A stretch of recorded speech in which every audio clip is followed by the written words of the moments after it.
Welcome to the epic and raw coastline of South Devon. It's Dan from Torr Overland, and today I'm joined by the head of a family dynasty of Land Rover owners and overlanders.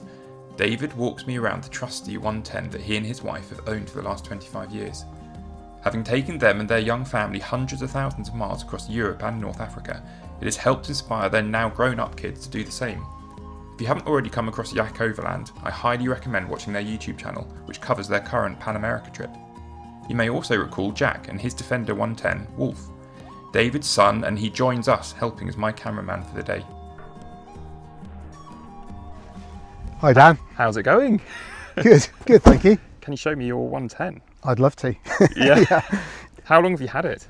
Had it since 2000 and bought it over in Royal Tunbridge Wells, which is a long way from Devon where we are now. That's where I'm from originally, actually. I didn't know that. Okay. Yeah, it is, yeah. Learning about each other during the interview. There we go, yeah. Yeah. Well, it's a bit of a trek anyway. It is a bit of a trek. I saw it in the back of LRO, the Land Rover magazine, which is no longer around, but which was great for all us Land Rover obsessives. And it was in the back of LRO. Talked to my wife Lindsay about it, said I think this is the one. We'd already had 3 Series 3s at that time. Yeah. And we just wanted something slightly easier as our family was growing. We had kids. And drum brakes and Series 3 gearboxes and kind of tanky along the motorway at 45 was hard work.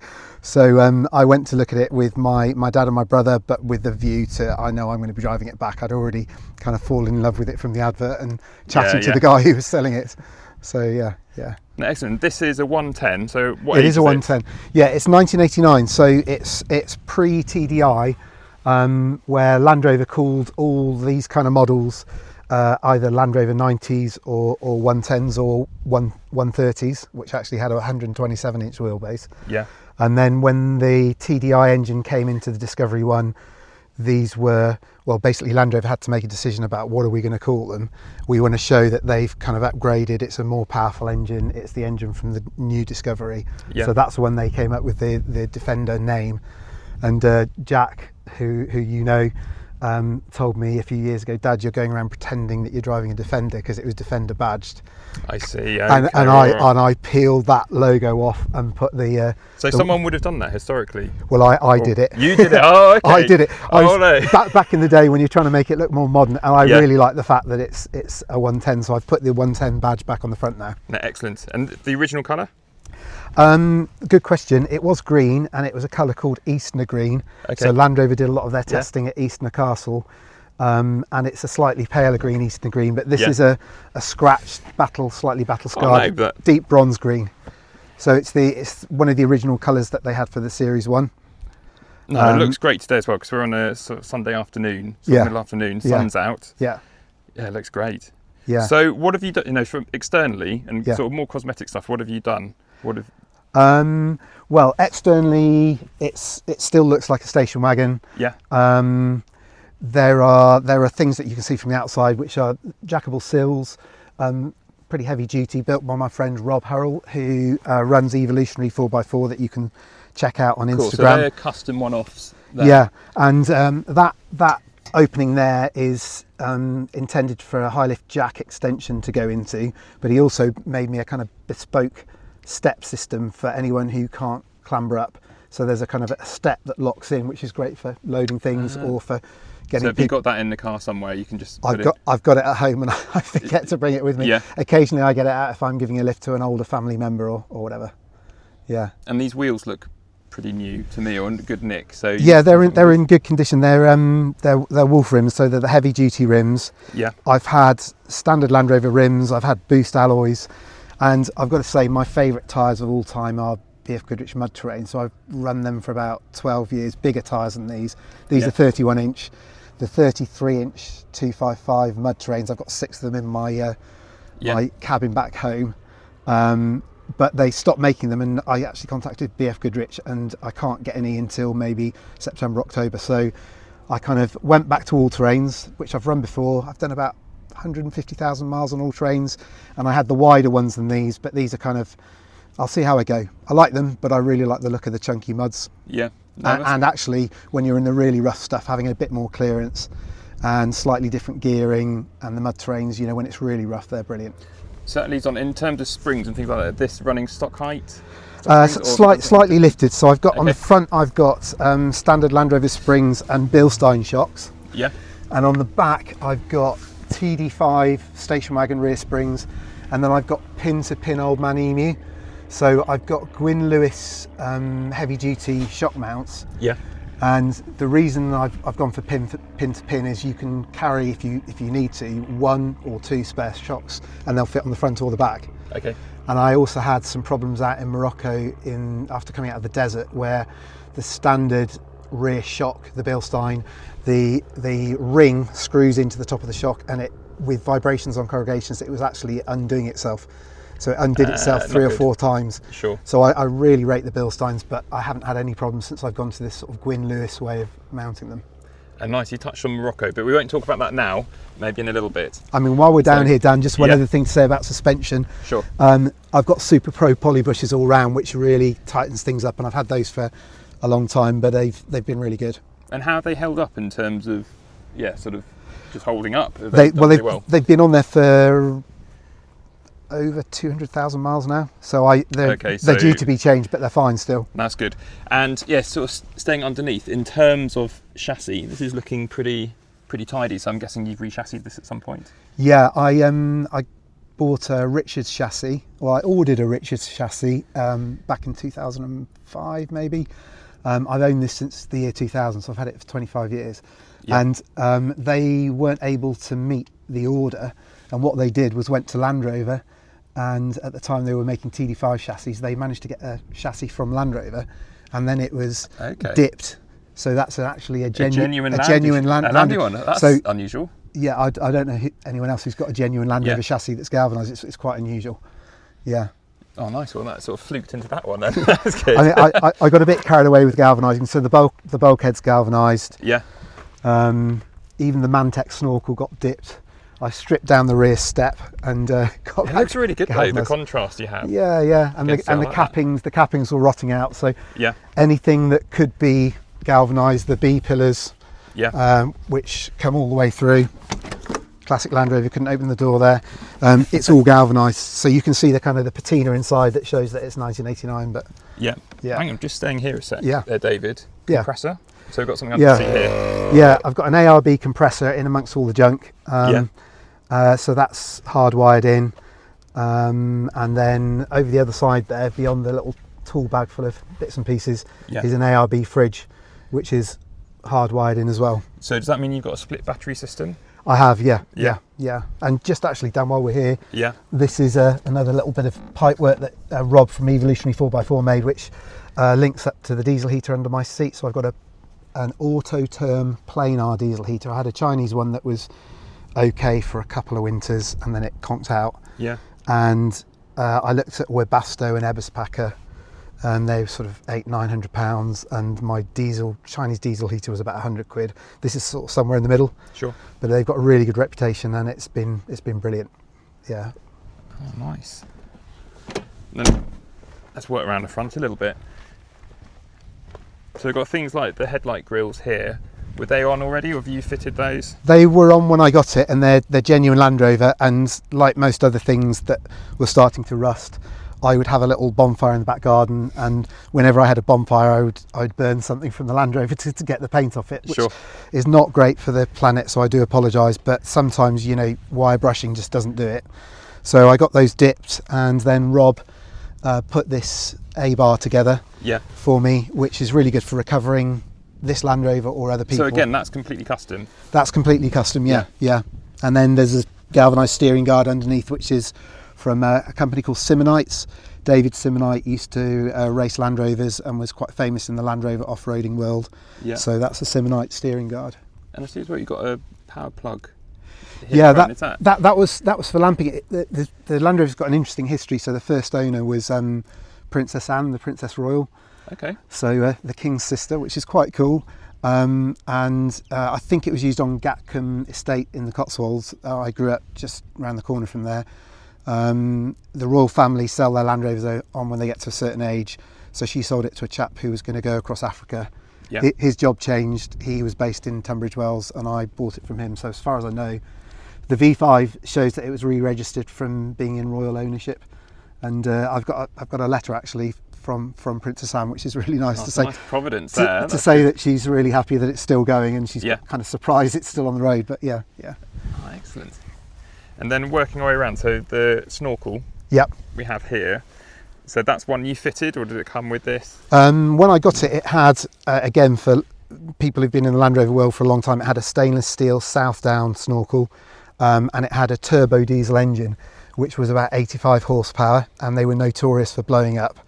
I had a Jeremy Fern intercooler fitted to it, and it did blow up. Yeah. So I got a TDI engine when that blew up, and amazingly the chap I bought it from was really generous and sent me a check in the post because it blew up 2 weeks after I bought it in the year 2000. Okay. So he sent a whole stash of money back to me, which was really, really generous, and I put a TDI in it. And I needed to change the snorkel. So this is a Mantex snorkel that, again, I stripped down and galvanised. And when you say TDI, so I'm guessing 200? 300. Oh, 300. Oh, nice. Yeah. I mean, you're welcome to have a look. If it's it's not pretty, but you get a workout when you pop the bonnet with a tyre on it. So, yeah, nice shoulder press. Yeah. So it's sort of honest old 300 TDI. It's got silicone hoses, which are a bit more reliable. Yeah. It's got an aluminium radiator, which isn't Ali Sport, but it's kind of a copy of an Ali Sport. It seems to be really good so far. Jack helped me fit that. Got an Ali Sport expansion tank, which I shouldn't have put my hand on because it's quite hot. And it's got an uprated Ali Sport intercooler, so it's 80% more volume than a standard intercooler. Okay. So I don't know, it's probably about 10 or 15 horsepower, maybe 10 horsepower more than it would be. It's a Turner Engineering 300 TDI, so it's got a gas flowed head, which helps a little bit, I think. Okay. And was it something that you fitted, or did you get someone else to? No, I got my friend Rob at Evolutionary 4x4 to fit it. So I do basic jobs on it, and Jack often helps me out. But Rob does the tricky stuff. Yeah, no, fair enough. Yeah. No, it looks good. We've got a couple of spotlights as well. Yeah. I had, here we go. It's got aero catch bonnet catches, which are a bit of fiddle with the weight of the tyre on. We're back now. Hella spotlights, which are really good. I quite like the look of the traditional lights. I know you've got a light bar. I just quite like the look of the traditional round ones, and it's all a question of taste. The light bar obviously gives off more light, but yeah. I've had 4 Hella halogens on there for years, and then they eventually disintegrated, so I've gone for LEDs. So how have you got those wired up? Are they on a separate switch? Yeah. I've got a switch for those on the dash, and then I've got another work lamp, and I'll have a on the look back. at the dash actually. Yeah. Go ahead. I love the steering wheel. Yeah, that's one of the original bits. Yeah. So that's a 1989 steering wheel, no airbags. And if you did have a big crash, you'd end up with a Land Rover imprint on your forehead. Safety first, it's all good. Yeah, there's an inverter by the transfer box gear stick here, which is quite handy. And there's a control over here. It's probably maybe a bit too far for the camera to pick up, but a very simple thermostatic control for the diesel heater. Yeah. So I could have gone for a digital one that links to the phone, and it wasn't that much more. I decided to go for the simple, hopefully it won't break down, kind of thermostat on-off controller. They're nice. And the lights, sorry, where were the? Oh yeah, the lights are here. There's just an aluminium panel with a switch for the front and a switch for the rear. So yeah. And I guess they're sort of tapped into this leisure battery, second battery. Yes, yeah. And the fridge is wired into the leisure battery, and so is the compressor. Might stick here. Mileage, that looks quite high. Yeah, that's. I was a bit frustrated. I got on the previous odometer, I got to 300,000. Okay. And we were the family, so Lindsay, my wife, and I, and our 3 kids. And I said to everyone, it's about to turn over 299,999. We're about to turn over to 300,000 driving somewhere through Germany, and it stopped and just made a clicky noise. Oh no! I wouldn't go on. So I drove for about 2,000 miles with a jammed odometer, and then I bought a new one and had to start again. Yeah. So it's on. The Land Rover's done 515,000 miles, and I've done 404,000 of those. Okay, so a fair whack. Which is why my spine is the wrong shape. No, does that mean, is this your daily driver? Yeah, it is. Yeah. Yeah. Excellent. Just while we're walking past it just Yeah. caught my eye, and there's an extra diesel tank there, so I've got another 45 litres. So Okay. that's great for not worrying about running the diesel heater. It's very economical anyway, but I can do 600-ish miles. That's decent. Yeah. So I can't do the canning stock route in Australia, but I can get a long way without filling up. Yeah. Yeah. Very good. Got some nice recovery gear. Yeah. That's the ensuite facilities there. Yeah. And then just looking at the top actually. So rooftop tent, we've got that open. Yeah. And we looked to have a couple of awnings as well. Yeah. The rooftop tent is tent box, which is really popular. Everyone spots them tanking up and down the motorway. For 20 years, I had a brown church roof tent, which was designed to go with that roof rack, and not a lot of people are aware that they used to make them. So it was before roof tents really came in and became popular. So it was canvas, and I loved it. Yeah. But it basically, after 20 years of weather, it was starting to get a bit shabby. No, fair enough. About 20 years. Yeah. Lasted. So we used it for That's 20 good. years, and loved it. The kids all slept in it, and and I've got ARB awning on the back. Yeah. And another ARB awning on the side. Yeah. And that longer one has an awning room, so it's got the LED lighting and an awning room with mozzie nets and stuff. Yeah. So you can sleep 5 or 6 people in So there. you've gone for two, sort of a side and a rear one, rather than one of these fancy sort of 270-degree wraparound. Yeah, Jack's got a Got it. 270 sort of foxwing, batwing, whatever they're called, and I think they are brilliant. They're really convenient, but I quite like the fact that if we're stopping in the middle of nowhere and we want to cook on the back door, we can just do that rear one really quickly, and we can cook around the back. It kind of gives us options, and if it's really, really chucking it down or really, really hot, so we can put both up if we're going to be somewhere for a while. Yeah. But it's Jack's awning, the 270-degree one is much more convenient. That looks great though. How have you got on with the tent box? Yeah, it's so easy to pop up. It's got the mattress, it kind of breathes quite well. It's got a LED light that you can charge your phone from. Yeah. A little pouch for your iPad. And we've had it in some pretty strong side winds. Obviously, parking and inclining the vehicle into the wind is a good idea, but it sounds like it's going to blow down in really strong winds, but it's been brilliant so far. Really pleased with it. And just sort of thinking of sleeping arrangements, because I saw some pads inside. If you don't mind showing me. Yeah, of course. In the back door. Yeah, so our 3 sleeping options are the roof tent is what we tend to use. Yeah. If it's really cold conditions, we've got the diesel heater, so we can run that all night. And I've got 2 custom-made mattresses with memory foam, waterproof covers, and that extra seat there can be folded down, so you can sleep in the back. We've got carpet screens with a thermal reflective kind of layer, and you can sleep in the back. It's really cozy when it's strong winds, or if you're stopping somewhere really late at night and you need to be kind of a bit stealth, you can sleep in the back. Yeah. And then out in Morocco, out in the Sahara, we've slept in the awning room, and out in trying to think now, Albania, various places in the awning room, because you can get a through draft of wind. So there's the third option there. So does that mean, would you be carrying some sleeping pads and sleeping bags? Is that kind of we can just bring those out? We can chuck these into the awning room. Yeah. Sure. So for years we used mountain equipment kind of Thermarest self-inflating mats. They were great. We still got them.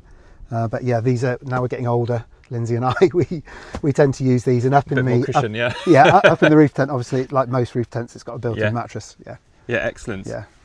Well, because you use this as a camping, a bit of a camping build here, what about cooking? How do you go about that? So you've got the fridge. Yeah. I mean, it's what would be your go-to?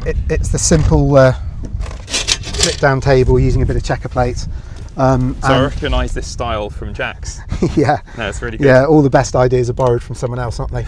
But I did go first, and I looked at some of the companies that do the tables, and they're significant money, and I thought, I've got some checker plate at home, I've got an angle grinder and a drill, let's just give it a go. Yeah. So it's marine hinges, and it's been great, and I decided to put the checker plate this way around because the cooker grips, and I've got a Coleman, so it's the same stove that Jack uses, so it's a dual burner petrol cooker. Yeah. Canadian company, I think Coleman's Canadian, and we've been cooking on that for 20 odd years. So it's really simple, just sits there. And if you're in a hurry, we've got a jet boil as well in that bag there. Yeah. So, and we've got a very, very sophisticated table extension which just bolts on. So if I want to, I can have some food prep area that just bolts through. When you've got the sous chef just preparing their bits and pieces, very and good. You can use it for bodyboarding or snowboarding or whatever as well. Yeah. Excellent. And in your sort of assortment of bags and kits, what type of things are you taking, or what are the things that you would take on a big trip? In terms of, you've got obviously a combination of knives and tools, and obviously there'll be some recovery equipment and some mechanical tools.